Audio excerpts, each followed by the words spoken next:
Cześć, witajcie w kolejnym odcinku. Dzisiaj chcę Wam odpowiedzieć na pytanie, co kupić? Tiga czy półautomat?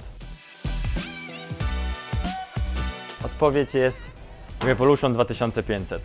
To jest urządzenie, które łączy elektrodę, półautomat oraz pełnoprawnego Tiga AC/DC z zajarzeniem wysoką częstotliwością.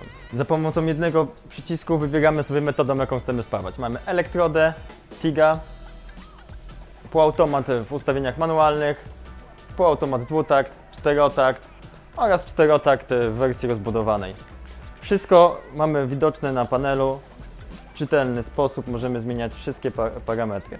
Spawarka ma bardzo czytelny wyświetlacz.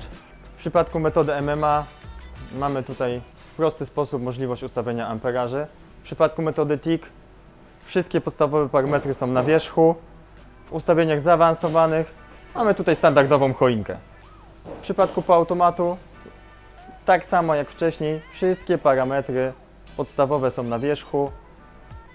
Możemy też wejść w choinkę, gdzie w czytelny sposób możemy pozmieniać wszystkie parametry. W tym urządzeniu mamy 3 metody. Trzeba zaznaczyć, że tu wszystkie 3 metody są rozbudowane. Mamy tutaj spawanie elektrodą, spawanie TIG-iem pełnoprawne, czyli możemy tutaj spawać aluminium, zwykłą stal, stal nierdzewną, z funkcjami tego typu jak puls, wypuszczenie gazu przed, po, wszystko co potrzebujemy, jeżeli chodzi o spawanie tigowskie.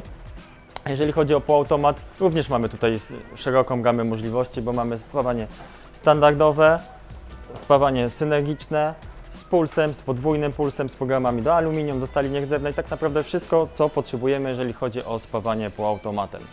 Także jest to na pewno maszyna, która zastępuje 3 urządzenia.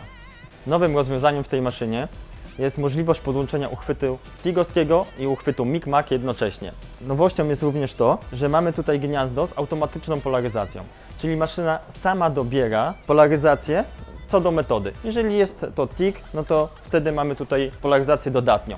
Jeżeli mamy wybraną metodę Mic-Mac, wtedy tutaj polaryzacja jest ujemna. Maszyna sama to rozpozna i przełączy się na właściwy parametr. Kolejną zaletą jest podłączenie 2 butli jednocześnie. Możemy podłączyć butlę z argonem i z mieszanką jednocześnie do urządzenia. Mam nadzieję, że już nie zastanawiacie się, czy wybrać Tiga czy półautomat i wybierzecie po prostu Revolution 2500. Na razie, cześć!